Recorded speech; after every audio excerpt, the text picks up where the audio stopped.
Nesse dia previu informação até você. Nesse programa eu trago, pela segunda vez, uma das vozes mais atuantes da direita no Mato Grosso do Sul. Ele que é do Judiciário, ele que é do Ministério Público e ele que é da Defesa da Família, Sérgio Harfuch. Se eu fosse você, ficava um vídeo para conferir esse bate-papo.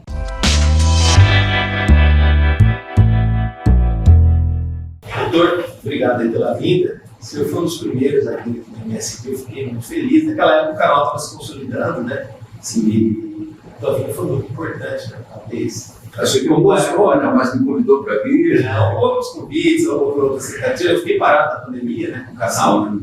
Não tinha como, mas cumprindo agora esse papel, trazer todo mundo, todas as vertentes, né? E era fundamental trazer o senhor. Tem um trabalho muito bonito, importante no Judiciário do Mato Grosso do Sul. E na política também tem sido um papel muito determinante, né? Um papel de destaque, né? E talvez até se fosse mais ouvido, ou até se tivesse uma chance de mandato, com certeza faria uma diferença, né? O senhor já disputou para prefeito, disputou para governo, disputou para deputado federal. Agora o Brasil está diante de uma situação que o Parlamento Federal vai ser fundamental para mudanças, né? Sim. E seria muito importante pessoas como o senhor lá. Fico muito feliz com a tua vinda. Como que você analisa o mundo hoje em referência àquele mundo de 2017, quando o senhor veio aqui, mudou muita coisa? Bom, uma pandemia mudou tudo, né? Eu vou reduzir ao Brasil e dentro desse nosso contexto eleitoral, nós observamos um eleitor muito mais atento ao direcionamento do seu voto. A Constituição Federal, artigo 14, diz que o voto ele tem força igual de qualquer cidadão. E durante muito tempo isso foi explorado, oferecendo às pessoas, principalmente pobres, né, por trocas ou compras de voto. Ainda há compra de voto, infelizmente, mas ainda assim eu vejo que hoje é bem diferente. Tem uma consciência maior. Há uma consciência maior, né? Há um cuidado maior das pessoas observarem a sua volta e o nome das pessoas. Apesar de tudo, ainda você vê quem se aproveite dessa faixa de pessoas que ignoram, que estão absurdamente alheias ao próprio processo da vida, né? E isso ainda é resíduo desses últimos anos que nós tivemos de uma ideologia que investe na ignorância, na obscuridade, na pobreza, na miséria. Você vê repórteres fazendo perguntas mínimas das pessoas e elas sequer sabem. Não muito mais, tem até aí uma vereadora que foi fazer uma referência à bandeira nacional e disse que estava escrito na bandeira nacional independência ou morte. Então, essa pauperização da cultura e o enfraquecimento do sistema educacional, nós, nos últimos 20 anos, eu diria principalmente nos anteriores a esses últimos 4 anos, fomos aos últimos lugares nas comparações. Claramente piorando, né? Apesar da reforma. O Brasil tinha, né, os seus índices equiparados à Coreia do Sul, né? E hoje é incomparável o distanciamento que o Brasil declinou nesse quadro. Há um esforço. Reflete para a justiça, reflete para o trabalho que a polícia vai ter, para o mercado de trabalho, para você tem toda uma geração comprometida, porque apesar de termos uma boa lei, o Estatuto da Criança e Adolescente, quando fala sobre a proteção integral, ele não fala sobre passar a mão na cabeça do moleque safado. Eu trabalhei muito e venho trabalhando muito em cima disso. O princípio da proteção integral é aquilo que o artigo 3º diz, que a criança e o adolescente ele merece a preocupação como prioridade absoluta em tudo da sua formação, de saúde, a formação, a educação, inclusive fala sobre o seu aspecto cultural, social e até espiritual. O próprio ECA protege a formação espiritual de uma criança. Isso é devido ao poder familiar. Conforme o artigo 634 do Código Civil, compete aos pais criar e educar. Isso implica nessa orientação, permitida aos pais na sua formação de criação. Né? Com isso, a gente percebe o desapego, principalmente desses pais, a essa competência. A lei fala competência, a expressão é competência, uma competência legal, de criar e educar. Sim, a competência é uma investidura de autorizar quem responde. Então, os pais respondem pela educação, pela formação dos seus filhos. Né? E, no entanto, você percebeu uma ingerência do Estado, de um aparelhamento, inclusive da educação, por ativistas que se valiam da audiência cativa. A audiência cativa é aquele poder de intimidar sob pena de punir. Então, se você não escrever o que eu quero, eu te reprovo, eu te dou nota baixa, enfim. O professor tem isso, se ele quiser. Né? E isso é ruim, isso é nocivo. Infelizmente, foi muito utilizado. As universidades estão aparelhadas de mestres e doutores e professores, e quem multiplica esse tipo de coisa. Apesar de se ter alardeado a expansão do ensino superior, você não percebe isso sequer no mercado de trabalho. Eu tenho muitos amigos que me dizem: olha, eu tenho vaga para quem quiser na minha empresa, eu só não tenho mão de obra qualificada. Eu não tenho uma pessoa que saiba ler, que saiba interpretar um texto para operar uma máquina. Isso vem por conta exatamente dessa debilidade que a educação sofreu nos últimos 20 anos, pelo menos 30 anos, eu diria que 30. Né? Você percebe toda uma geração desaparelhada, no mínimo, despreparada e desinteressada. Doutor, eu tive a oportunidade de acompanhar isso de perto, vamos falar isso com uma testemunha, Estrolândia, morando lá, em 2014. Eu vi praticamente o senhor, no caso, no Poder Judiciário, através de um programa de combate às drogas, de combate à invasão escolar e tudo mais, parar a cidade. Por um dia todo mundo foi para as ruas, professores, alunos e tudo mais. E era algo muito comum em cidades do interior do Mato Grosso do Sul e até em Dourados, uma grande cidade, que é a segunda maior. O senhor usou um estádio de futebol para trazer a família para essa discussão, que é uma discussão que todo mundo sabe que é importante, mas às vezes ela não é feita. Assim, né? E mostrando que o Poder Judiciário vai além do gabinete, vai além do ar-condicionado, ele precisa estar mais perto da comunidade e não exemplo. Mas é aquele tipo de trabalho que logo depois, depende da comunidade também, dá uma continuação, né? Porque senão os problemas estão ali, o crime organizado ele está para cortar o jovem, cortar o desempregado, né, que é pai de família e tudo mais, a todo momento. Né? Como fazer para que esse tipo de trabalho, o programa, se não me engano, chama PROCEV, sim, né? chama PROCEV, para que tenha mais amplitude, mais continuidade. A gente tem no Mato Grosso do Sul aí, infelizmente, crescimento de índices de criminalidade, apesar de uma efetividade boa da polícia, né, do judiciário. O PROCEV é um sucesso. É um programa que vem exatamente trazer para essa geração algo que se perdeu, que é responsabilidade. Não a responsabilidade técnica dentro do que o direito define, mas aquele senso de responder pelo que faz. E por menor que seja a pessoa, uma criança que seja, ela já tem uma noção mínima de quando está praticando algo ruim.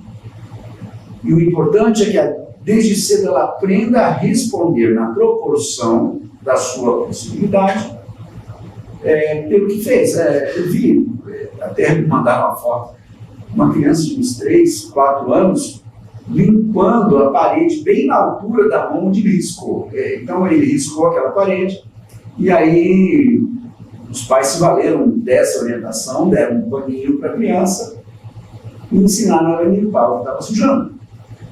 Não é? Eu considero, por exemplo, arrumar a cama de manhã, você estender a sua cama e organizar, algo mínimo para você começar um dia. E é desde cedo que você aprende. Eu estou dizendo responder por isso. O programa Procede visa isso. É trazer de volta essa geração à realidade que nos envolve. Porque o que é que você tem hoje? Em nome dessa ideologia do caos, de jogar pais contra filhos, de promover a ociosidade, o paternalismo, o ganho fácil, sem trabalho e esforço, e o que favorece, inclusive, essas justificativas de se furtar e roubar, infelizmente. Tipo, você sentir isso, né? Agora, assim, tipo assim, um furto menor potencial, você perdoar esses debates, né? Eu até lá na eleição isso. Você está muito apurido, porque o que? O celular. Às vezes, para comprar um celular, não é um salário mínimo, né? A pessoa trabalhou para aquilo ali, né? Mas tu vai ser perdoado, né? Assalto é assalto. Eu tenho, por exemplo, aqui mesmo em Campo Grande, um exemplo maravilhoso de investimento nesse segmento, que é a adolescência, permitindo que ele faça um curso profissionalizante, que um período ele trabalhe de forma remunerada e estude. Então, enquanto ele se profissionaliza para poder participar do programa e saber o mínimo acerca daquilo que precisa fazer numa repartição qualquer. Ele recebe uma bolsa por aqui, um valor, e eu cansei de ouvir adolescentes perguntando, por que você está trabalhando, está aprendendo assim? Porque eu queria um celular, minha mãe não tinha como me dar, e então eu agora estou conseguindo com o que eu ganho. Pense um adolescente de 15 anos que mora na periferia, que é de uma família de baixa renda, ele quer um bem como um celular, e a via que ele escolheu foi trabalhar para pagar. O vizinho dele, na mesma rua, que também quer um celular, mas não está disposto a pagar o preço por isso, espera por esse adolescente quando ele voltar e o assalta.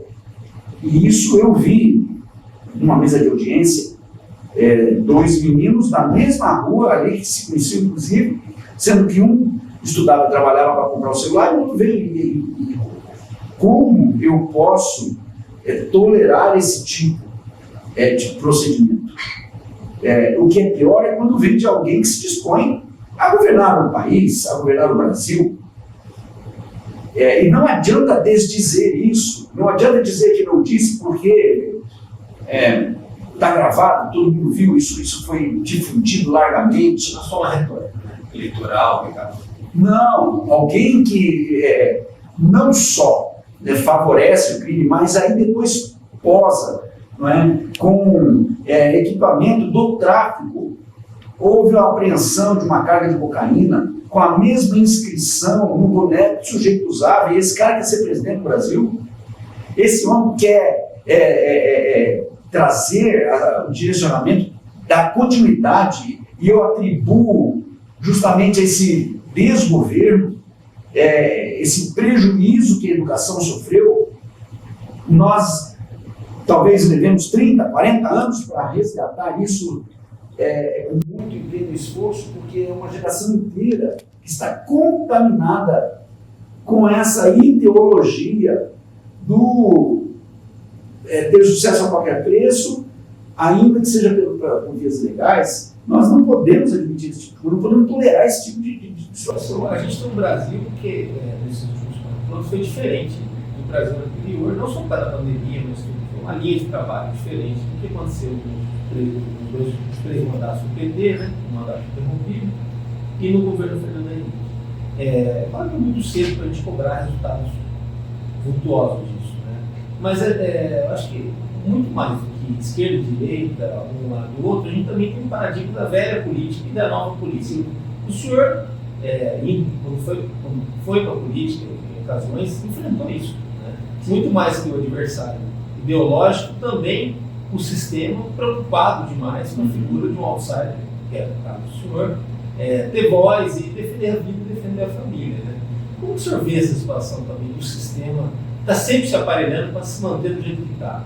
Quando eu falo sobre ideologia, naturalmente você vai ter que adequar isso a uma linha política, até político-partidária, de esquerda, de direita, mas aqui eu deixo claro que esses desvios não são bem-vindos em qualquer que seja o lado.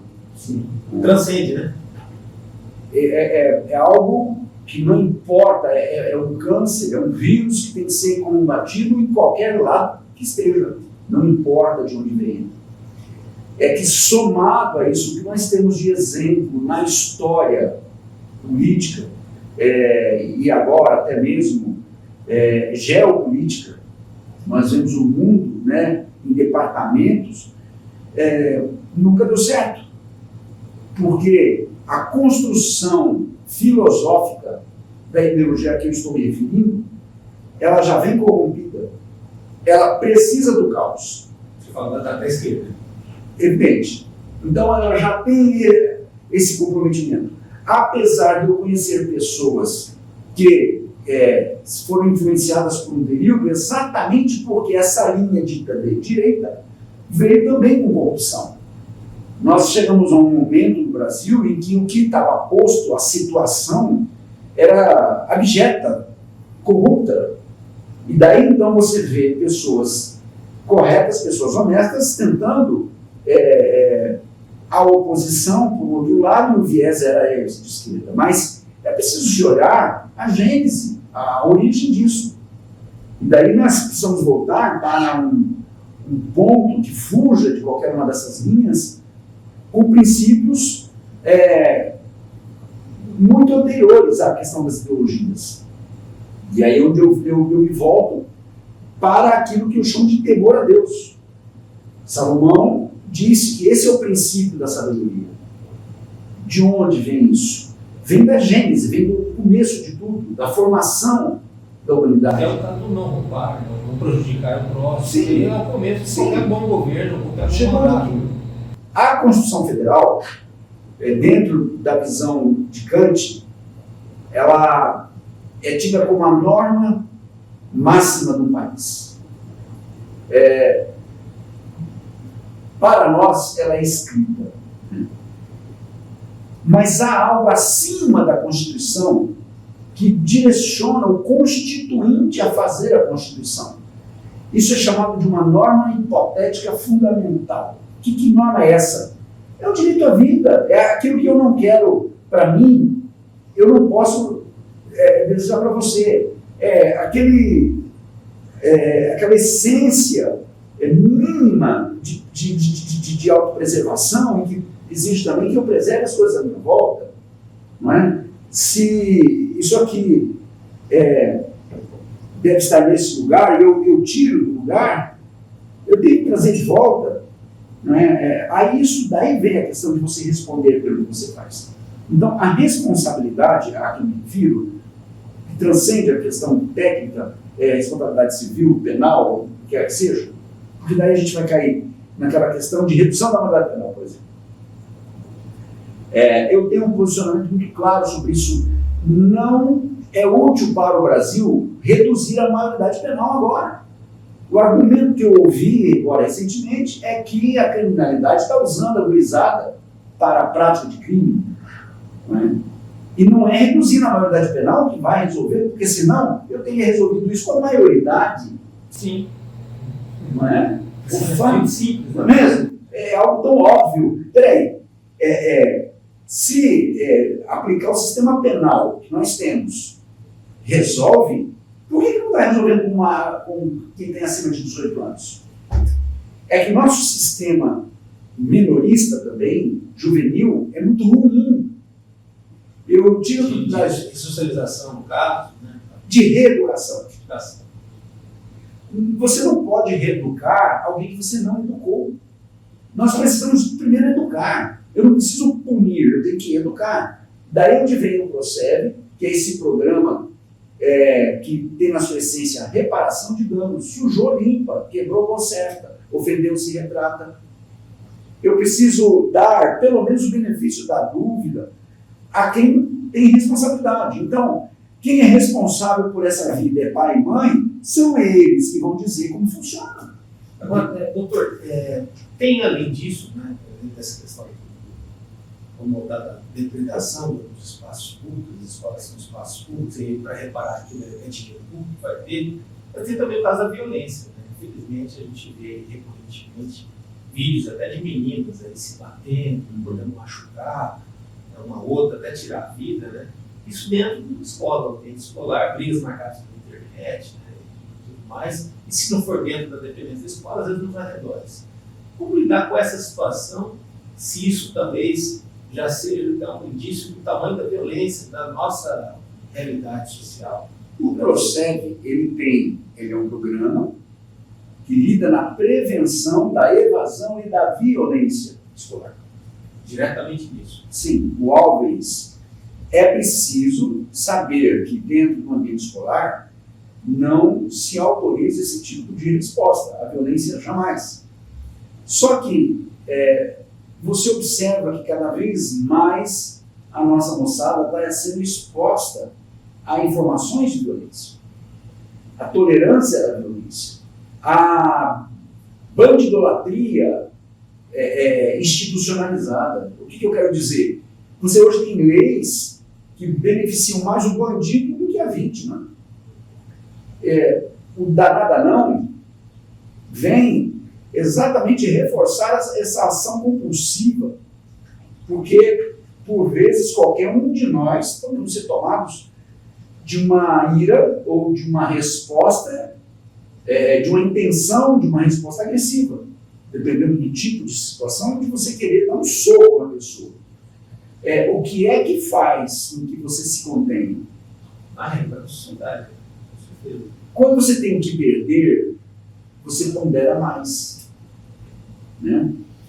A escola, por exemplo, que o PROCEB, ele traz para dentro do sistema escolar a reparação de danos, que é uma forma de você responsabilizar pela atitude. Eu não quero limpar, então não suje. Eu não quero pedir desculpa, então não ofenda. Eu não quero consertar, então não quebre. E essa mediação é do Ministério Público? Quem faz? Sim, o Ministério Público pode, é um programa do Ministério Público, esse programa está inserido dentro das atribuições aqui na capital da 27ª Promotoria de Justiça, que é da Infância e Juventude, mas, como nós caminhamos bastante a nível de Brasil, o PROCEB é reconhecidamente um mecanismo de prevenção à prática de atos infracionais. Isso foi um simpósio na cidade de São Paulo, um simpósio brasileiro de promotores de justiça que tem atribuição para atos infracionais. Então, eu vejo sim como um desempenho importante. Foi realizado o programa? Não, ele antecede isso. O PROCEB é nosso aqui, no Mato Grosso do Sul. Nasceu aqui. E ele foi espelhado já por outros lugares, nesse sistema? Sim. Nós tivemos aqui, infelizmente, obstrução, especialmente do poder público. À medida que houve expansão do programa e, inevitavelmente, ocupou páginas da imprensa nacional, infelizmente, gerou essa preocupação de se bloquear, impedir, tanto dentro das escolas municipais como das escolas estaduais, quando já era lei. Já era lei em Campo Grande, lei na maioria dos municípios de Mato Grosso do Sul, e lei no Estado, lei 5.156, salvo engano. de 2018. E tramita no Congresso Nacional um projeto de lei 2410 de 2019, que leva exatamente a nossa lei daqui do Estado para o Brasil. Tive a oportunidade de estar até em diversos colégios militares que também precisam das suas regras, das suas normas. Estive em vários outros países compartilhando. Em janeiro, agora eu tenho um convite para compartilhar o programa em Hokkaido, no Japão, num Congresso Mundial de Educação. Perceba que a singeleza desse programa, ele é tão óbvio, é tão... Só a sua aceitação mostra o quanto nós precisamos voltar, o quanto nós precisamos ter humildade para resgatar aquilo que abrimos mão e perdemos. Vejo que é momento de nós repensarmos, porque, como você disse, eu não posso admitir um aluno agredindo o outro. Se eu falo sobre proteção integral, eu não posso proteger o agressor, eu tenho que proteger quem está sendo agredido. Ah, mas quem agrediu já é produto do meio, já foi, passou por situações, vai ter que responder. Não há como ser diferente. Não é? E isso não acontece, porque no nosso sistema escolar, apesar do PROCEV, apesar de ser lei no nosso Estado, ainda se mantém a velha forma de responder, que é a advertência. É um embuste isso, é um engano, porque você pratica uma violação, uma indisciplina, a advertência serve para dizer, não faça isso de novo. Se fizer, tem uma consequência grave. Se a consequência, caso seja reiterado, é outra advertência, e depois outra e outra advertência, é aquele diz, mas não faz, porque o nosso sistema escolar tem as advertências. Mas assim, doutor... E se você não responde, essa geração toda já fala que não dá nada, não. É isso que eu falo. Não dá nada, não. Ele começa na escola, vai para a família, falência da família, e depois para no mercado de trabalho, onde também falhas, situações que não envolvem alta responsabilidade, também podem acabar atrapalhando o desempenho, gerar demissão, outra atividade do mercado de trabalho. Você gera naquela pessoa, essa geração hoje, tem talvez dificuldade ou de ingressar ou de se manter no trabalho, por isso ela vem dessa formação do embuste, que não. Aí é o que eu queria dizer, eu venho dizer que quando alguém tem que perder, é onde começa a funcionar a coisa. Então, para um servidor público, por exemplo, uma advertência é muito séria. Para o promotor de justiça, uma advertência é uma penalidade grave. Para o aluno, não. Agora, esse aluno que vem de uma formação de que a advertência não quer dizer nada, ele entra numa empresa e aí ele pergunta, o que acontece se eu der um tapa na cabeça daquele sujeito que eu não gosto? Se eu dar uma advertência, ele vai dar. Por quê? Acho que não deu nada. Até que ele descobre que, peraí, essa advertência diminuiu o meu salário, essa advertência me fez perder o emprego. Só que ele já vai estar inserido nesse sistema de responsabilidades. Ele tinha que aprendido isso antes. Quando você vê, por exemplo, a educação japonesa, crianças preparando o próprio lanche, limpando a própria escola, zelando do seu próprio ambiente, e isso traz um resultado fantástico na formação, haja vista que o Japão tem exportado know-how, né? Você vê enfim, dentro da questão cibernética, da saúde propriamente. O país que foi arrasado por uma guerra. O país foi arrasado por uma guerra. Depois se reergueu, ele está o primeiro mesmo. Então, porque isso vem dessa formação de respeito às autoridades, respeito aos pais, né? Eu preciso resgatar, e aí onde eu faço isso? Trazendo os pais à responsabilidade. Porque essa geração a que eu me refiro, desses anos contaminados por essa ideologia nefasta a que eu me refiro, vem já produzindo filhos. Então, o Estatuto do Adolescente tem 30 anos. Opa, 2. tem 32 anos. Então, quem nasceu no ano do ECA e foi criado dentro desse sistema, já tem gente que é avó com 30 e poucos anos. E o que é pior, eles não se sentem responsáveis pelos seus filhos. E estão terceirizando a avaliação, entregando para as escolas. Eu falei na abertura, citando o senhor como uma figura de direita. Até para entender a diferença entre direita e esquerda. Né? E falar, a esquerda está fazendo na sociedade, pelo coletivo e tudo mais, a esquerda e a direita focaram no indivíduo, na responsabilidade dele, na proteção dele e tal. Por que é tão difícil no Brasil, talvez por conta desse governo anteriores, defender a vida, defender a família? O policial é tão marginalizado. Essa inversão. O próprio professor também paga caro por conta disso. Né? Pode ter viés de esquerda. Eu vejo, antes de tudo, sabe, por conta da hipocrisia dessa propaganda que a esquerda faz, antirracista, por exemplo. Interessante que quando é um policial negro que morre, ou então alguém,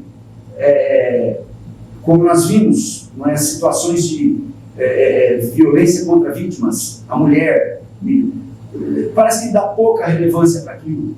Enquanto até hoje se fala de uma Marielle, se tornou um ícone, por quê? Por conta das pautas que ela defendia. Então entenda que a hipocrisia aqui não se trata de branco e preto, não se trata de homem e de mulher, se trata de que lado dessa ideologia você está. Você viu ontem pela televisão um candidato rotulando o outro de mentiroso, enquanto ele mesmo estava sendo desmentido diante de toda a sociedade. Agora, em termos regionais, isso passa a ser até mais difícil, né? Porque na hora que você vai se discutir políticas regionais na cidade, no estado, tudo fica bastante difuso, né? Por exemplo, o brasileiro, aqui no centro, poucas vezes sabe o que faz o deputado estadual, o que faz o deputado federal, o que faz o senador. Fica até meio confuso, né? O que é o vereador de uma capital? Ele parece um deputado da cidade, né? O deputado estadual parece um vereador do estado, né? Praticamente não aprova muitas leis, de certa forma cooperativos relevantes, e que também acaba sendo sempre bem que o esteio um governo do estado, pode até fazer um contraponto, mas segue uma mesma linha. E os governos bastante, de certa forma, reclamando da questão das contas, mas o cidadão não vê um retorno, tanto que ele paga de imposto para isso. E a pauta da moralidade, de organizar as coisas, que o senhor falou, uma defesa frente a um caos, ela não avança muito. Mas se avançasse, a gente não teria hoje, por exemplo, na nossa capital, Campo Grande, uma desordem tão grande. É difícil você andar em Campo Grande. Sim. Você ir e vir com o transporte coletivo, para quem está no trânsito, para quem vai para o trabalho, para quem volta da escola, para quem precisa ir para uma emergência médica. Você nunca sabe como é o trajeto. Ir e vir por conta das calçadas que estão se arrumando, ir acompanhando uma calçada, asfalto, que às vezes é feito na hora do rush, no concerto. Né? Como que o senhor vê tudo isso? Assim? O judiciário ele parece que virou, muitos questionam o poder do judiciário na democracia brasileira, mas ele virou o papel de quem conserta as besteiras que às vezes os outros poderes acabam fazendo. E às vezes até entrando aqui para a política também, para poder buscar, ou seja, ficar mais ainda ou evitar que isso aconteça. Vamos lá. A Constituição Federal, ela prestigia o sistema tripartite de poder. Né? São 3 poderes. Começa no Legislativo, isso pela Constituição Federal, né? Vem o Executivo e o Judiciário. O Ministério Público não está em nenhum desses 3. O Ministério Público não está nos capítulos, no capítulo concernente ao poder legislativo. O Ministério Público, pronto, o Justiça não é membro do Legislativo, nem do Executivo, e tampouco do Judiciário. Há um 4º capítulo, chamado Função Essencial da Justiça, ou Funções Essenciais da Justiça. E o Ministério Público está nessa função essencial. Então, o Ministério Público não faz parte do Poder Judiciário, embora a sua operação se identifique e se aproxime muito mais dentro da esfera do Judiciário. O que nós temos observado, aqui é onde vem uma crítica, é uma violação desse sistema de tripartição de poder, onde a omissão de um desses poderes permite ou até tolera a invasão de outros. Existem as funções típicas e as funções atípicas. Qual que é a função típica de um legislador? Fazer leis. Mas quando ele faz uma CPI, ele está judicando, ele está investigando. Isso é atípico, mas é permitido. Sim. Então, o legislador, ele tem que fazer lei. Em essência, a função típica dele é essa. Mas se permite, paralelamente, uma função atípica, que deve ser exceção, não deve ser regra. Só que descobriu-se, através das CPIs, um palanque, onde o cara está na mídia, e eu sou contra essa, muito mais do que informar as pessoas, dar esse espaço em que se perverte a finalidade. Tipicamente, essa CPI da Covid foi um palanque, onde até se permitiram lançar a candidatura a presidente da República. De tanto que apareceu. Um palanque extenso. Um palanque caro, porque isso custa para todo o sistema de comunicação. Isso não é de graça, né? O contribuinte paga por isso. E, no entanto, você vê o desvio de finalidade. Mas eu estou falando sobre a questão típica. O que é típico do executivo? É administrar, gerir. No entanto, você vê atipicamente o executivo legislando com os decretos. Quando o prefeito faz um decreto, ou o governador, um decreto governamental. Na pandemia aconteceu tudo isso. Decreto presidencial. Então, há uma oportunidade atípica. E isso também é permitido. Mas é uma via de exceção. Né? Aí você tem o judiciário. Qual é a função principal do judiciário? Judicar. Dizer o direito. No caso do Supremo, interpretar a Constituição Federal e aplicar, proteger, guardião da Constituição. Mas você vê atipicamente, por exemplo, o judiciário administrando. E é aqui onde começa a ter os desvios. Você fez referência ao judiciário, e existe hoje uma expressão chamada, né, o ativismo judicial, que é a extrapolação do papel de administrador até de exceção, e passa a ser uma prática muito mais projetada do que a própria judicar. Nós temos ouvido todos os dias casos que estão há 11 anos lá no tribunal para ser julgado e não julga. E, no entanto, em algumas horas, eles estão interferindo em algo que é próprio do executivo dizer. Né? Dizer, por exemplo... O cidadão comum confunde ele também bastante. Ele tenta entender o que é o cenário. Bom, se você começou dizendo que o cara não sabia para que serve um vereador. Sim. Então, eu não sei nem se confunde, porque ele já não sabe quem é o que faz o quê. Né? Isso é boa parte do eleitorado. Tem gente que pega o santinho do chão e voltar, né? Um dia. Então, aí onde entra essa questão. Você chega às vésperas da eleição e faz uma pesquisa, que também é outro problema, porque é outro instrumento de alienação, né? E de corrupção. Quem não sabe que grande parte das pessoas não querem perder seu voto, aí ficam vendo quem é que está nas pesquisas, o fulano está com... vou votar nele. Por quê? Você gosta dele? Não gosto não, mas não vou perder meu voto. Ele esquece que o voto dele faz diferença e que ele precisa se informar de quem realmente melhor o representa. Se chega à véspera de uma eleição, onde você vai ter são 5 eleições, não é? Quando você tem lá deputado federal, senador, governador, presidente da República. Quando não tem 6, quando são 2 senadores, como é que a pessoa vai guardar isso tudo? Ele pode conhecer até o CPF do cara, mas ele não sabe o número que ele precisa registrar lá na urna. E a ordem, né? E na ordem, ele não consegue votar. E aí é onde entra essa questão da colinha. Ele pega lá no chão um papel qualquer para se desincumbir, porque o voto é obrigatório. Né? Por outro lado, você viu, nós tivemos 30 milhões de abstenções na última eleição presidencial. Como que pode uma multidão dessa estar tão alheia quando nós temos bem explícitas as propostas de um lado e de outro? Você não pode ficar alheio a isso. Hoje o Brasil está diante do caos ou de se prosseguir aquilo que todos os índices internacionais mostram como o Brasil é a 8ª economia do mundo. Nós saímos da 20ª de anos atrás e veio reduzindo para a 14ª. Hoje o Brasil está entre as 8 maiores potências.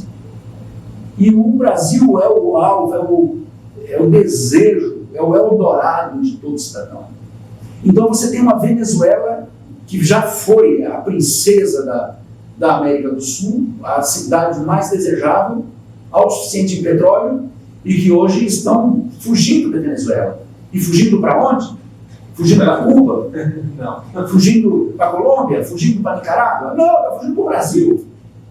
E cabe, o Brasil é grande, o Brasil está acolhendo. Eu mesmo fui comer um lanche na praça, eu fui atendido por uma venezuelana.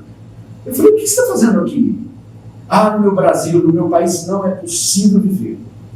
Então, você está vivendo um sanduíche aqui. O que você fazia lá? Eu era empresário, eu era dona de restaurantes. Meu Deus do céu. E eu tive que largar tudo e fugir. Estou vendendo cachorro quente, mas eu estou feliz. Porque aqui eu posso fazer isso com liberdade. Lá, eu mesmo sendo dona pensando, eu não conseguia. Eu tive que abrir mão de tudo, e eu estou bem. Você vê a Argentina invadindo o Brasil. A Argentina, que foi o maior PIB da América Latina, maior que o Brasil, somava 3 países, 4 países não davam da Argentina. Hoje a Argentina está quebrada. E foi o mesmo vírus que infectou a Argentina, infectou a Venezuela. Mas os argentinos estão morrendo no Brasil. Venham! Nos cabe, o Brasil não tem espaço para todo mundo. Eu te pergunto, e se isso acontecer com o Brasil, para onde que o Brasil vai? Nós não temos para onde ir. Não tem para onde ir, não se deve fazer isso. Então, o que é preciso entender que esse grande contingente, né, eu aproveito, eu não sei se vai sair em tempo, se vai a divulgação dessa nossa conversa, mas eu faço um apelo a você, eleitor, que não se abstenha de votar, não anule seu voto, se bem que não é possível anular o voto. Anular só anula voto impresso, voto. Não tem como você anular, você aperta lá as teclas, não tem como você rasurar o voto. Nada que se prevê na lei sobre anulação, não existe essa figura. Tem o voto em branco, você pode votar. Você tem o voto em branco. Mas nulo? Como que é nulo? Um voto eletrônico? Você digita um número lá, não tem como errar. Doutor, você não fala da abstenção em 2020? Deixa eu acabar o meu apelo. Claro. Não deixe de votar. Dia 30, procure saber, você percebeu que mudou o horário, foi absurdo isso. Nem quem se mantém informado sabia que o horário de votação ia ser de acordo com Brasília, e nós tivemos estados que tiveram 3 horas a menos, começou 3 horas antes da eleição e não sabia. Então, procure estar atento a isso, vá votar logo cedo, de manhã, logo pela manhã, não é? Expresse, né, o seu papel, pensando nos seus filhos, pensando na sua família, pensando na sua liberdade de trabalhar, de gerar sua renda, de ter alimento na sua mesa, de poder ir a um culto, ir a uma missa. Pensa nisso, você estará decidindo. Se você se abstiver, eu até vi um quadro dizendo assim, entre a formiga e a abelha, disputando quem votasse sim ou não por inseticida, e todos morreram, inclusive o grilo que não votou. Se você se abstiver, entenda, você está decidindo, você está favorecendo exatamente o que está na contramão disso tudo. Então eu faço um apelo a todo nosso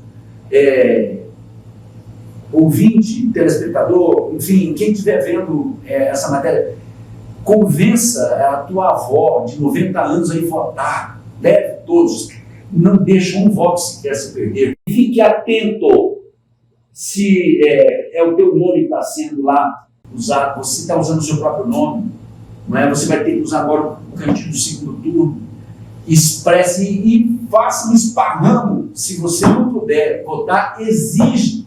É um absurdo a pessoa que tenta votar não consegue, ou então não tem o nome dela lá na lista porque alguém já foi. Não permita isso. É uma aberração. Essa situação é terrível. E pior que houve relatos de situações assim. Muito. Isso, sabe? Isso tem que ter uma resposta. O sistema eleitoral tem que ter uma resposta para isso. Essa pessoa não pode ficar sem votar. É uma violência. Você tirar.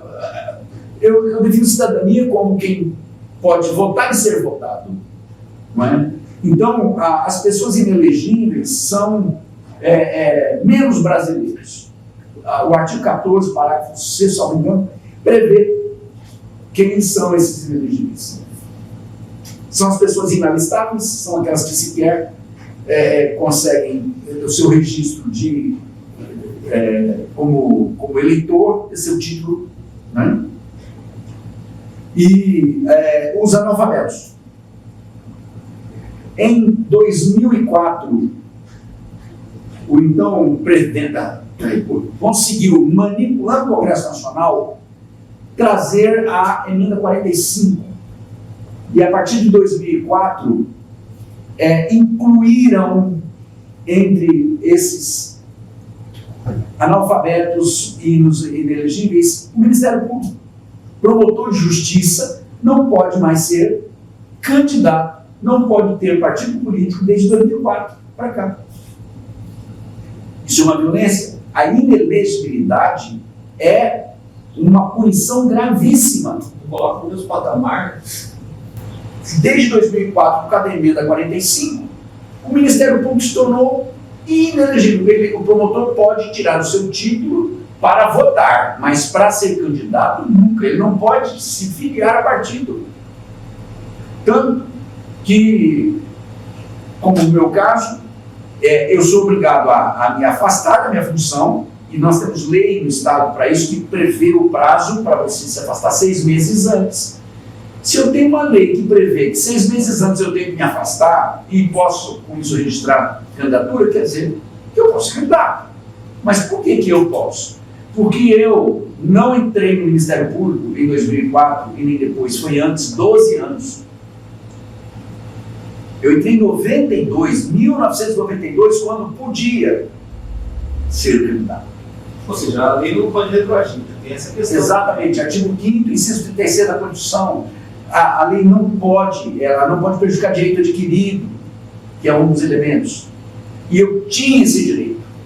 Aliás, antes de 88 isso era consolidado. Com a Constituição de 88, houve um hiato. Só que só em 2004 é que isso foi resolvido. Só em 2004 é que houve a vedação por emenda constitucional do promotor. Então, antes de 2004, se precisou de uma emenda constitucional para dizer que não pode ser candidato, é porque antes pode. E é por isso que eu me dispus a entrar nessa briga, porque vejo que é muito mais do que simplesmente ficar aguardando as coisas acontecerem. Eu me dispus a cooperar. Com o quê? Com o meu conhecimento. Agora, o senhor sempre foi de muito destaque nisso. Sempre foi muito bem votado. Na eleição de 2018, apareceu ali com quase 300 mil. Então, uma figura que chegou a ser cotada em várias funções, né? Candidato a governo, depois vice-governador, depois senador. Isso não foi. Eu sempre me posicionei de eu quero ser senador. Eu quero me dispor a ele. Mas a manipulação desse sistema pérfido político partidário, que infelizmente a lei permite, né, você se alista num partido em abril e Esse partido fica lá refém do jogo, né? Você se torna refém do partido, porque daí, se lá no prazo da candidatura o partido não tiver a legenda, você não pode ser candidato, mas aí você não pode trocar de partido também. Eu sou contra essa multiplicidade de partidos, até porque você não vê identidade ideológica no partido. O partido não cumpre com o seu estatuto, com o seu perfil estatutário. Acho que isso tudo só mesmo favorece o consumo de recurso público, porque pensa o que é que eles fizeram, 4 bilhões de reais. O senhor é a favor, porque esse fundo ele veio para igualar as coisas, só que o que a gente vê não é tanta igualdade. Né? Ao contrário, algumas candidaturas. Ele não iguala nada, ele não permite nada. O que existe, na verdade, é um enriquecimento, é um locupletamento de quem se vale desse sistema. O partido vira um clube, praticamente, né? Porque assim, o dirigente partidário ele escolhe para onde ele injeta, onde ele não injeta, o dinheiro vem certamente, porque esse dinheiro vem dos impostos. Claro que é contribuinte. E até perder vale a pena, né? Vai entender isso. É útil, porque a pessoa, por exemplo, se você sabe que você não tem a mínima possibilidade de ser do jogo, um candidato, você está disputando isso aqui, mas aí é onde é permitido, então, que esse nome se vá. É por isso que eu não preciso de vários partidos e várias fontes. Você pode fazer isso em 2 sistemas partidários, 3 no máximo, quem sabe? Não é? E dentro do partido, então, você resolva as suas pendências para quando você chegar, você ter os nomes. E aí você vem. Você sabe de onde vem esses 4 milhões? Vem do nosso dinheiro, né? Tá bom. Mas esse dinheiro era para comprar as impressoras e equipar o custeio do sistema de contagem de votos pública, que eu defendo. Contagem, voto a voto. É possível. Porque se errar a conta, vai pagar caro 4 anos. Né? É uma coisa. Não, onde é que nós temos que você digita no imaginário e aquilo que está na tela nem sempre quer dizer que é exatamente o resultado. Eu questiono, esse é o meu conhecimento, porque o resto, em tudo que você faz, tem impressão. Você fica com comprovante. No voto, eu entendo que nós não venhamos, mas isso é retroceder. Não se retrocede quando você protege a democracia, verdadeira democracia, o direito do cidadão, porque o questionamento dessas intervenções contínua, então é um elemento a mais, é uma garantia a mais que se tem do equilíbrio e da idoneidade da transparência. Aliás, o princípio constitucional da publicidade, sim, ela é violada, esse princípio é violado aqui. O artigo 37 da Constituição Federal, dentro dos diversos elementos, um deles é a publicidade. Qualquer ato público, qualquer ato administrativo, tem que ser público. E não há publicidade, porque a auditoria das eleições é feita a portas fechadas. Não se vê, você lida com o virtual. Só tem um jeito disso. O público aí significa você voto a voto mostrar, olha. E isso não precisa ser feito lá no TSE, não. Nos tribunais regionais se faz isso. Nas suas regiões contabilizam cada um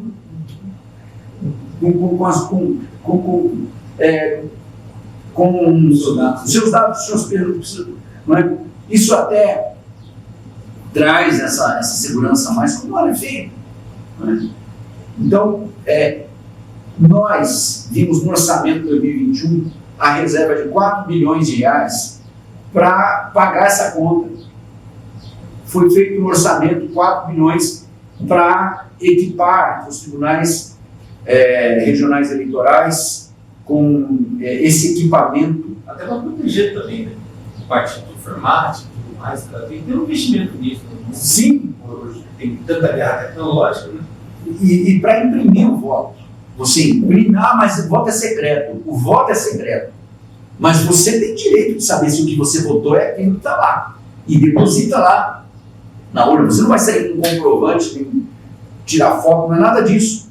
Mas eu preciso ter uma comprovação física, não é virtual. Porque... Quanto à agilidade, o Brasil se valeu tanto da questão da agilidade, às vezes 2 horas e pouco, define-se para quem conhece. Perderia um pouco a agilidade em nome da confiabilidade do Estado? Você voaria num avião porque ele foi construído mais rápido que os outros? Não, com certeza não.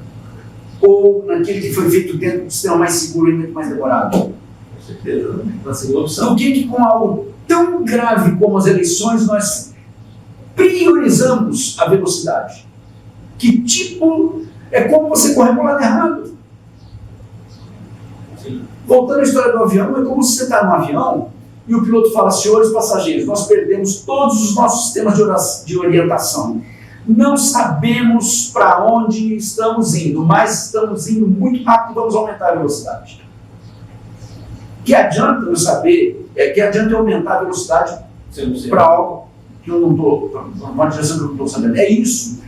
Que vanglória é essa de ser o mais rápido e ser o sistema mais inseguro?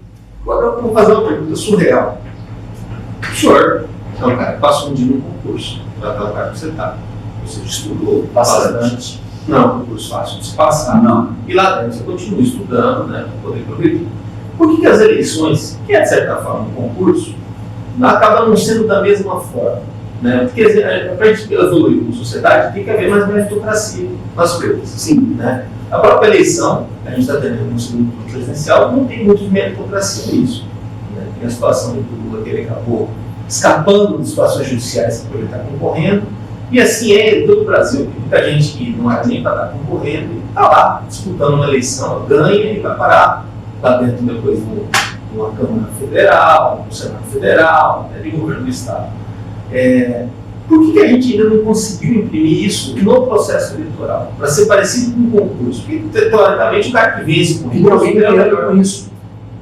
Tem alguém ganhando. A regra do jogo. Você acha que uma reforma... Você tem noção, eu estou falando dos 4 milhões. Olha só, esses 4 milhões que eram para pagar a conta do sistema de voto impresso e com condição de contar 1 a 1, levou pau a PEC da Bia Kicis lá na Câmara Federal, onde permitiria isso, e nem a PEC dela era boa, porque ela trata do auditável, e como já é auditável.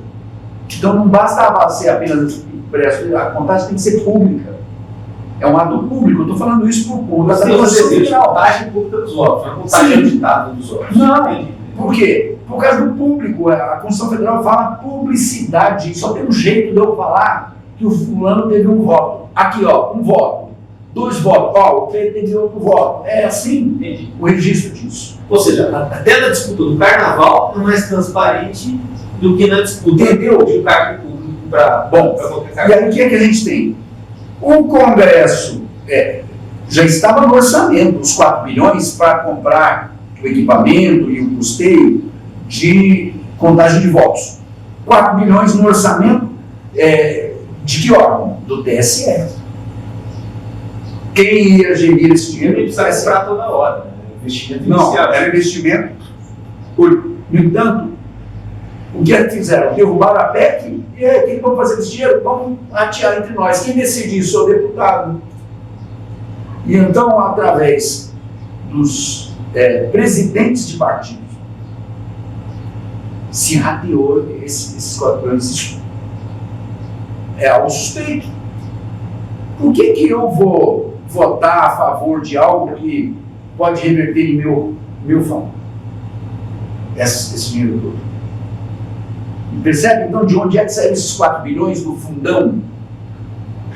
E eu fui contra esse projeto. Eu não só fiz, mas eu participei de uma ação contra. Mas a partir do momento em que o PROCON já definiu como lei, é lei. É como fundo partidário também. Você não tem como você não se valer disso. Se bem que nós temos aí um candidato que está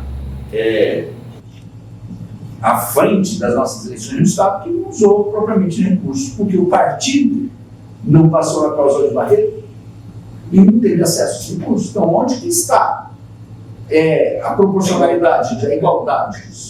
Onde que está a isonomia, se é democracia? Então eu tenho tanta gente que não dá para pôr todo mundo com o mesmo tempo na propaganda eleitoral, que é paga pelo contribuinte. Então eu sigo pesquisas, eu permito que os que têm mais partido, que têm mais representantes na Câmara Federal, tenham mais tempo.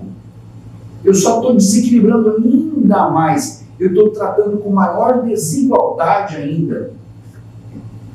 E não vejo democracia nisso. E prejudica o sério. Sou a favor, por exemplo, acho até melhor, e defendo, e tem ação tramitando que, infelizmente, o senhor ministro Barroso sentou em cima no Juca, que é a candidatura avulsa. A candidatura independente de partido, acho que é mais justo do que você colocar alguém dentro de um partido e que depois vai ter tolhida. Nos Estados Unidos é permitido a candidatura avulsa? Não sei. Não lembro. Eu não Acho que o Brasil seria um avanço enorme. É democracia. É igual foi o sindicato na forma trabalhista. Né? Em 2018 eu tentei ver o que era possível para ver se ia dar tempo de votar, mas infelizmente o ministro se ocupou. Olha, isso é de 2018 não volta. Está nas mãos do ministro Barroso. Não é? Você está dando uma agora. Você quer ser candidato? Isso é democracia. Ah, não. Eu prefiro reduzir o rigor da ficha limpa. Deixa o cara que está respondendo ao processo ser candidato. Isso sim deveria ser vetado. Então, quando você fala sobre concurso, não tinha que ter concurso para também as demais funções. Você sabe que, mesmo para o Ministério Público, não é, o concurso, por exemplo, para Procurador-Geral de Justiça ou para Procurador-Geral da República, o Ministério Público apresenta 6 nomes, desses, os 3 mais votados vão para as mãos do chefe do Executivo, que vai indicar qual deles. Ele não é obrigado a indicar o mais votado. É um protocolo, é um costume indicar o mais votado para desembargador, por exemplo, na lista tríplice, que é a que se apresenta, e o chefe do Executivo Estadual faz isso para desembargador estadual, então, para Procurador-Geral de Justiça, né? E a ideia é dar um revés de democracia, já que o governador foi eleito pelo povo. Eu não vou pôr um chefe do Ministério Público que não tenha pelo menos um verniz de democracia. Por isso que ainda, mesmo que a classe eleja os 3 nomes, o mundo sempre vai ter um nome mais votado. O chefe do Executivo não está sujeito a essa ordem. Ele nomeia os 3 exatamente para dar esse verniz. Alguém que foi eleito pelo povo, também, mesmo numa situação de carreira como a nossa, concurso. Eu penso que deveria haver critérios mais rígidos para a composição desses nomes, né? Então você vê, olha a rigidez da lei. Eu não posso ser candidato. O nosso TRE diz que eu não posso. Bom, já disse que eu posso. Para Senado, 7-0, o Tribunal Regional Eleitoral reconheceu o meu direito de ser candidato. Agora, a última eleição foi indefinido. O interessante é que pessoas que respondem a processo por corrupção, que têm ficha suja, que estão concorrendo. A dona Dilma mesmo. A Constituição Federal diz que quem é cassado também ele é inelegível por 8 anos. No entanto, decidiu-se que, no caso dela, não. Ela é cassada, mas ela não foi atingida na sua inelegibilidade. E ela saiu candidata a senadora do Minas Gerais. Só que foi vergonhosamente rejeitada pelas urnas. Então perceba que desequilíbrio nessas. Um promotor de justiça não pode ser candidato. Isso foi em 2004. No meu caso, eu posso. E estou discutindo isso no TSE.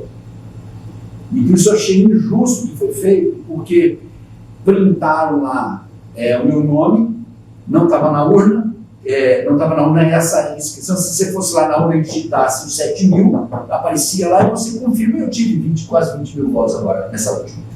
Apesar disso, mas houve uma propaganda fortíssima contra mim, dizendo, olha, vai perder o voto. Na eleição passada para a prefeitura, o senhor ex-prefeito queimou 17 milhões de reais de dinheiro público da Câmara como publicidade para dizer o tempo inteiro, não vota não, que... E nós tivemos uma abstenção de 38%. Não, o senhor foi o segundo colocado. Fui, apesar disso eu fui o segundo agora, como tem um tribunal. Sem tempo de TV, sem tempo de TV, sem recurso, sem nada. Agora, como tem um tribunal, olha, até mesmo houve quem decidisse em dúvida pró-sufrágio. O que é isso? Você está às vésperas da eleição, você não pode interferir.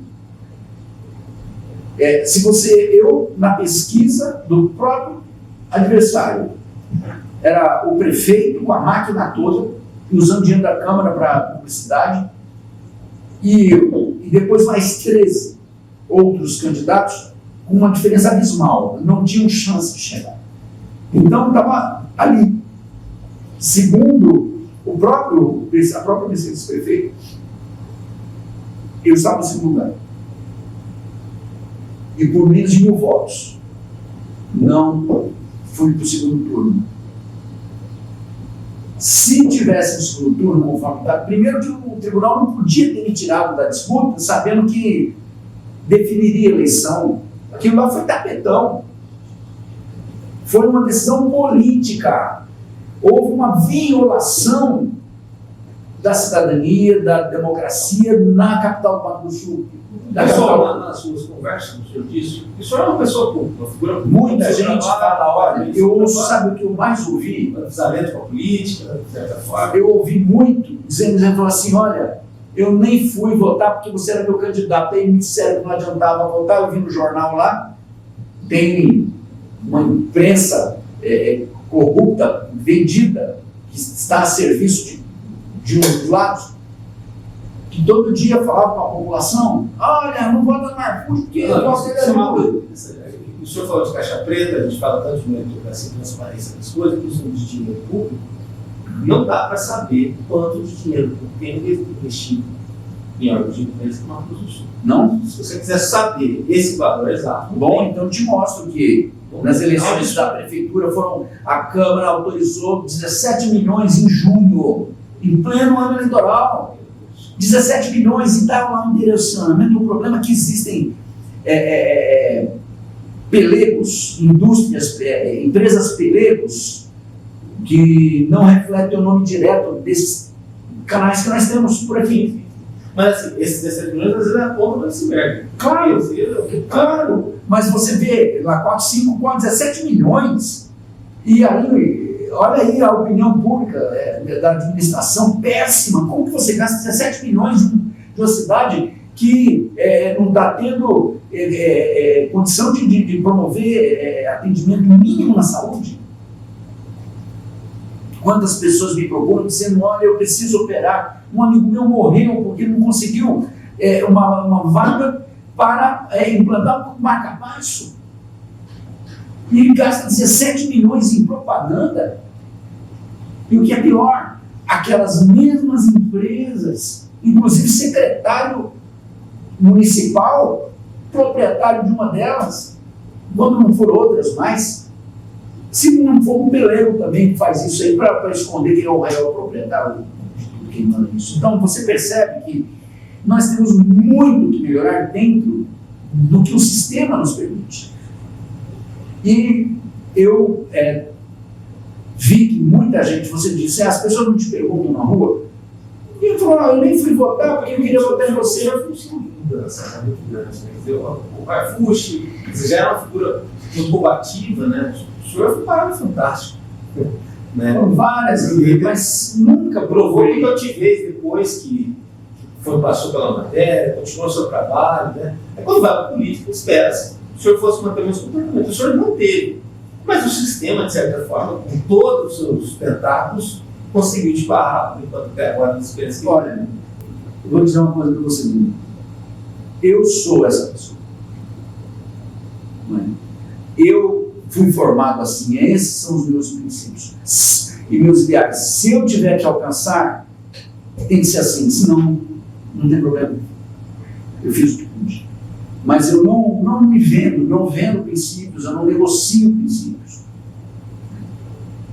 Não vale a pena. O senhor depende muito, bom, não dá para saber o futuro, ainda o futuro está um pouco distante, né? Ainda está sendo resolvido aí no presente. Mas figuras como o senhor, eu acho que a política em Mato Grosso do Sul ela precisa amadurecer muito, né? Elas ainda não são tão alcançadas com a falta de maturidade que a gente tem, ou o sistema ele é muito maior do que isso, né? Porque a gente vê taxas de inovação que são bastante tímidas, né? Mas como vai renovar se você entrega nas mãos de quem está a definição da legislação futura? Então, você hoje tem... Entendeu? Quando você põe nas mãos dos partidos a sorte das eleições, mas não é assim. Quando você põe 4 bilhões de reais na mão de presidente de partido, quem decide é o presidente do partido. E isso desequilibra. Porque as pessoas, como elas... Ou seja, pelo que o senhor está falando, isso é bem interessante para quem estiver assistindo, a gente refletir, a gente fala tanto, está se falando tanto de caminhos, de direita, esquerda, o certo, o errado, mas o sistema político brasileiro, nesse caso, ele é um sistema bastante comunista, né? Porque todo presidente de partido ele tem muito poder, seja de partido pequeno ou grande, e para ele ganhar ou perder está na mesma, né? E fora isso, há uma distribuição econômica para eles, faça chuva, faça sol, de recurso público, né, nessa questão, e mais que isso, não precisa produzir nada, não precisa dar retorno nenhum para a população, é um mundo absolutamente utópico. Né? Você beira praticamente o comunismo também, querendo uma utopia, não foi pensar em lugar nenhum. Então, aí onde entra, você vai dizer, você pergunta, mas é imaturidade? É manipulação. O professor não consegue fazer isso. Não é mesmo? Eu venho, você se dispõe, por exemplo, a oferecer seu nome. Se já que o nosso sistema é democrático, a ponto de tolerar titular pessoa que responde por crime, que tem processo, porque olha só, eu estava falando sobre as atribuições, né? Começou a haver invasão do poder pela omissão do outro. Sim. E essa omissão, ela é calculada. Por exemplo, você tem um Senado, o único órgão pela Constituição Federal que pode regular as ações do Supremo Tribunal Federal. Ninguém está acima da lei. Ontem eu vi no debate presidencial, quando alguém estava falando sobre aparelhar o STF para aumentar o número de vagas, e o mentiroso falou, não fiz isso. Fez sim. Tanto que até funcionário do partido estava lá. É ministro. Coordenador de campanha presidencial. É ministro. E o cara decidiu a sorte do sistema anticorrupção mais eficaz que já teve no Brasil, que foi a Lava Jato. O cara desmantelou por completo. Mas a questão, a filigrana que se usou para que desfizesse isso não justifica o retrocesso. Processo significa caedere, quer dizer, cair para frente. Se você já venceu aquelas fases, inclusive por tribunais, não tem como zerar. Não tinha como fazer o que fez. Tirou da tomada da televisão, botou, ligou de novo. E aí é pior, a pessoa que estava ali sob suspeita agora se apresenta como candidato e justamente pelas mãos de quem foi funcionário dele. Olha, se eu tenho um processo seu lá, você é meu amigo, e o cara um inquérito na minha mão, eu tenho que me dar por um pedido. Eu tenho que dizer, olha, trata-se do Danilo, meu amigo, eu não posso. Redistribua para outro promotor. Eu tenho que me declarar, ou então que alguém declare suspeição. Ou eu me dou por impedido, ou alguém declare suspeição. Né? Isso por conta de vínculo de amizade ou inimizade. Sim. Como que você tem alguém que foi funcionário do cara, ele vai e decide sistema, quando todo o sistema diz que não? Essa pessoa, por que não se aplica também essa regra de se declarar impedido? Olha, todo mundo sabe que eu já cuidei da eleição desse pessoal, eu tenho que me dar por impedido. Não. E aí então você vê essa vergonha, eu digo como isso, porque você não tem como explicar isso juridicamente. Contraria tudo que se aprendeu. Não é? Nós temos aí um inquérito, esse inquérito das fake news aí. Nós levantamos 12 incidentes de inconstitucionalidade. Eu tive no Supremo, fui convidado, eu tive lá no Senado, fui convidado para participar de uma banca com Ivigandra Martins, estava lá bom, enfim, o Senado, um grupo do Senado, e eu disse, olha, o grande problema aqui é que nós temos senadores com o rabo preso, que respondem a processo, ou têm interesse em ação bilionária, que está nas mãos do Supremo. Então, no lugar do Senado, como eu estava dizendo, o Senado é o único órgão capaz de processar e julgar menos do Supremo Tribunal Federal. E a omissão do Senado de volta tem feito com que haja esse excesso que até o mais simples cidadão percebe. Agora, uma pergunta final, essa questão do mais simples cidadão é fundamental. Se a gente governa, ou trabalha, ou atende o mais simples cidadão, você atende todo mundo. Perfeito. Um Brasil que está num momento tão decisivo para a sua história, né? Seguir talvez um caminho que a liberdade de expressão possa ser arriscada, um caminho onde a opinião pública possa não valer tanto. Esse Brasil, como seria para a justiça, para o ramo do senhor, né? No caso do Ministério que faz a defesa da sociedade, lidar com isso? O senhor consegue enxergar o risco, a situação toda que o Brasil pode estar passando em cima dessa situação?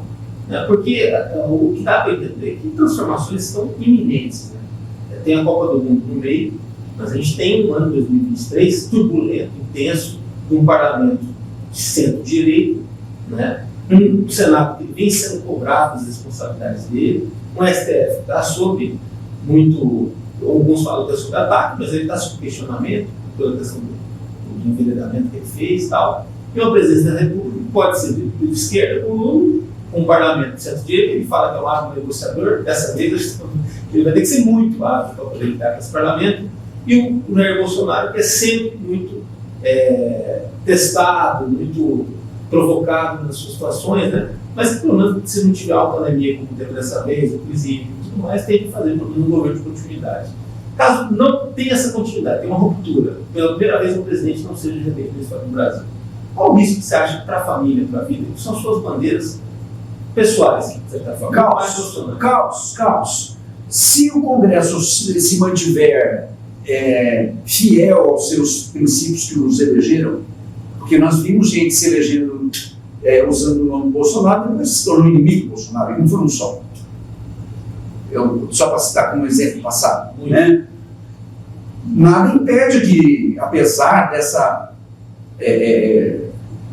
pretensa maioria do Congresso, não venham realmente a voltar atrás, e apenas o que fizeram foi o mandato. Se isso acontecer, nós vamos ter o que já aconteceu anteriormente, um Congresso totalmente na mão do presidente, na base da propina, na base do conchavo, enquanto a população vai de mal a pior e o Brasil despenca nos índices internacionais. Se houver fidelidade e esse Congresso for, não vai ter como governar. São linhas opostas. Por conta exatamente disso, né? Você tem lá um presidente que vai vir com, se vier, com as coisas que esse homem tem dito. Porque o que ele tem falado é uma afronta à imprensa, à liberdade, à família, é uma afronta à fé. Eu não entendo como a imprensa se permite, eu estou dizendo uma parte da imprensa, se permite ainda apoiar alguém que vai dizendo que vai vir controlar a imprensa, que aliás é o que você vê nos outros países. É o que está acontecendo nesse grupo de países que um dia já foi rico, próspero, e que hoje está a miséria e as línguas, e que está entupindo de gente aqui no Brasil, porque ninguém mais aguenta ficar lá. São países fechados. Vale a pena dizer isso. Como que a imprensa não enxerga isso? Empresários, como que não enxergam o que aconteceu no Brasil nos anos anteriores? Como você... toda uma ação contra o empreendedor, como você vai gerar emprego se você lacra, se você fecha empresa, se você prejudica. Mas para a justiça teria, de certa forma, eu acredito, que a continuidade não briga, né? Então, esse é o problema. Você vê hoje... O Ministério fez o trabalho dele, da Lava Jato, né? O Judiciário também fez aqui, condenou em 4 instâncias, né? Foi 4 instâncias, né? Condenado. Foi a primeira instância. Foram os tribunais regionais federais. Recorreu, agravou a pena e tal. Aí, quando de repente esse cara vira presidente, né? Como que fica depois para a justiça e para o judiciário? Né? Claro, uma parte do judiciário põe depois de volta no jogo.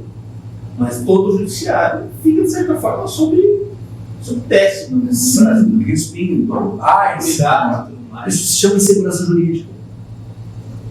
E, infelizmente, hoje, você já não sabe mais, a Constituição veio para trazer. O Supremo Tribunal Federal é o guardião, deveria ser o guardião da Constituição.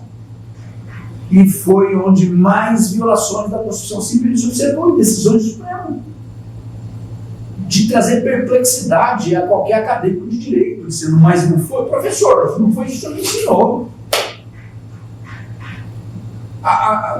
O direito é uma ciência, existe uma lógica jurídica para as coisas, existe uma... Não é você fazer o que você quer.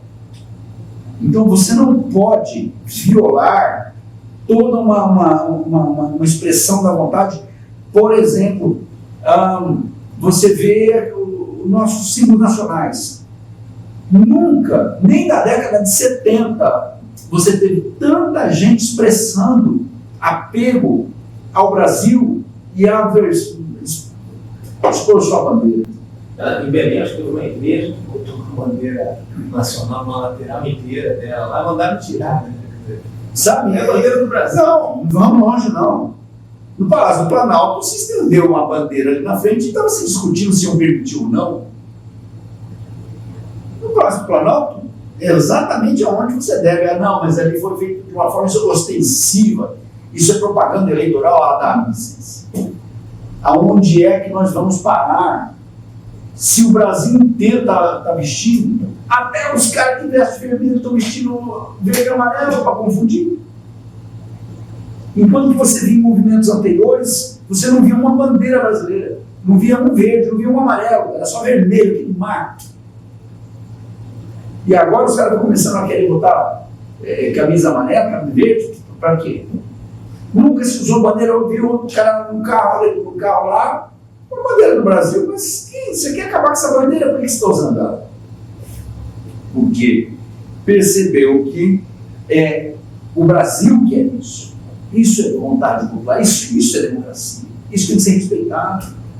O Congresso Nacional tem que ser respeitado como expressão da vontade. Não é? E se você tem uma maioria que expressou daquela forma, é algo para se ver reflexo isso também no Executivo. E o Judiciário, ele não pode confrontar, porque eu tenho uma Constituição que vela sobre isso. Não é a vontade de um homem que vai contrariar isso tudo. Na minha opinião, isso é violação do dever funcional. Agora, doutor, é bom que você falou isso, uma pergunta, agora tem mais uma, que é fundamental. A direita do Mato Grosso do Sul pode, tem essa possibilidade grande de eleger um governador agora. Né? Pelo menos ele está disputando o segundo turno e tem que estar sendo bem votado nas pesquisas. E é o mesmo fenômeno político que projetou o senhor já projetou outros nomes, né, tal, e vem tomando cada vez mais um espaço nesse estado, né, nessa região do Brasil, onde o Jair Bolsonaro, que é atualmente o principal da direita, ele teve votação expressiva em 2018 e agora em 2022. Aonde pode chegar essa direita num estado que se diz, falamos, conservador, pesquisas qualitativas, mas que na última hora elas acabam não qualificando tão bem o voto, né, para não se sentir tão representado. O eleitor ele é conservador, ele se diz consciente, mas o que se vê depois do resultado do mandato, não é bem isso. Né? Para onde pode chegar essa direita que tem crescido a cada ano, né?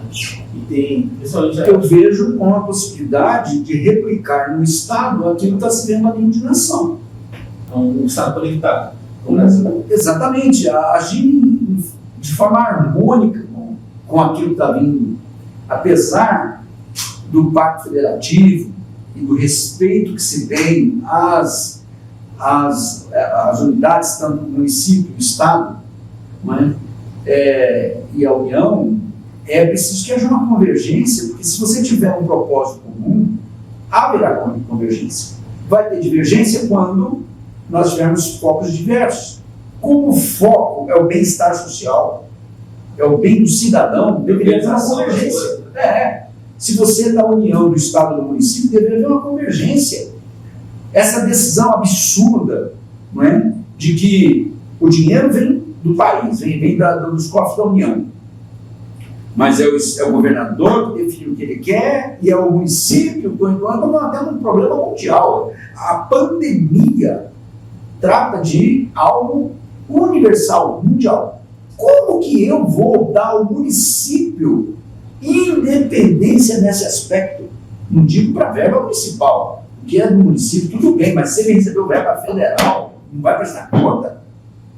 E foi um maior ambiente de desvio de recursos, porque a nossa Câmara Municipal vergonhosamente impediu um pedido de um vereador de fazer com que o prefeito prestasse contas com o dinheiro que veio dos recursos públicos, enquanto que, evidentemente, foi um mau gasto, porque nós tínhamos hospitais de campanha pagos aqui, suspeitos até dentro da própria família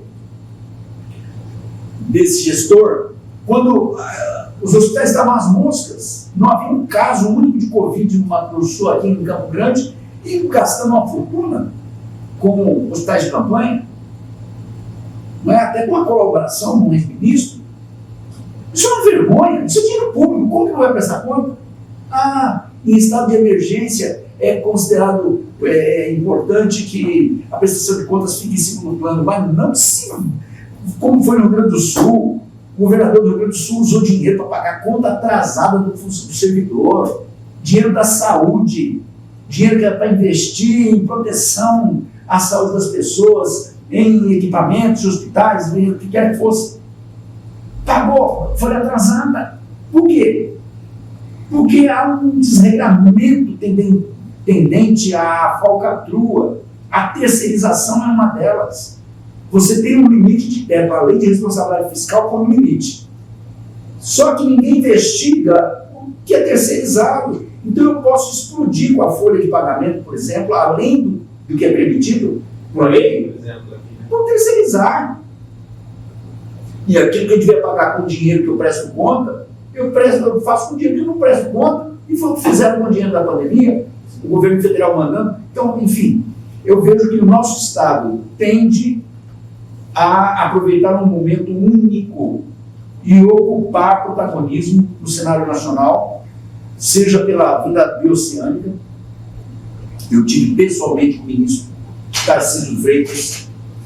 É fantástico o que ele tem para o Mato Grosso do Sul, para o Brasil como um todo, né? Feliz ou infelizmente, vai estar direcionando para São Paulo, mas eu vejo mais a importância de nós termos um governo sul-mato-grossense coerente com, por exemplo, o governo de São Paulo, o governo do Paraná, para que haja essa integração. Um momento único para o Mato Grosso do Sul. Sim, então, nós somos o portal. Mato Grosso do Sul é a porta de saída. Eu estive no Canal do Panamá. É uma vantagem única para o Mato Grosso do Sul ser esse portal, ser a porta de saída ou de entrada para mercados asiáticos, por exemplo. Então, e se acontecer aqui, o que aconteceu com o Panamá? Um país bem desenvolvido, cidade do Panamá, né? Os salários são altos, né? Tem toda uma A qualidade quantidade de vida é fantástica, eu tenho amigos lá, eu tive lá.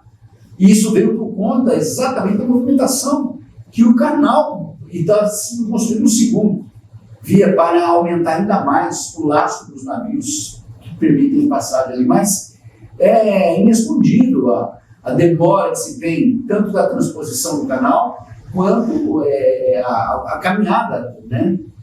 Nós pouparíamos aqui, só desse nosso mercado, toda a América do Sul, 30 a 50 dias, que é uma fortuna. Nossa, de tempo, de tudo. De tudo.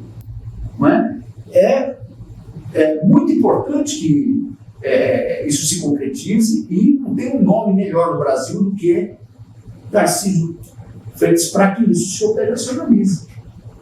E o Mato Grosso do Sul está nos planos desse agora candidato, e com certeza ele há de ser consultado por quem quer que venha administrar a infraestrutura. Mas ele até fala nos debates da Paulista, assim, parabéns, obrigado. Eu te agradeço. Desculpa ter me estendido. Não, eu acho que o papel da gente aqui é esse mesmo, poder contextualizar as coisas e para a gente é um privilégio uma entrevista tão longa e volte mais vezes. Eu só peço que você, dia 30, Não se abstenha. Vá votar. E depois do dia 30 também, porque essa entrevista ela vai estar na internet. Esse é um compromisso fundamental. Em 2020 a gente viu também uma extensão virtual. No ano de 2018 também, né, que acabou intervando muitas coisas. E além da abstenção, também o voto de farra, né, de votar por votar, entrar em onda e tal. Coisa muito séria. Né? Na Nicarágua, 17 milhões de pessoas deixaram de ir às urnas votar. E o chefe do narcotráfico ganhou eleição por 700 mil votos. 17 milhões ficaram em casa, ou por desinteresse, por preguiça, ou qualquer coisa. Enquanto isso, por causa de 700 mil votos, o tráfico tomou conta de um país que não precisava ser assim se essas pessoas não fossem omissas. O omisso também é conivente. Vá votar.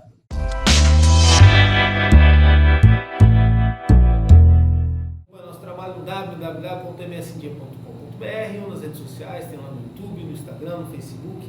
Até a próxima.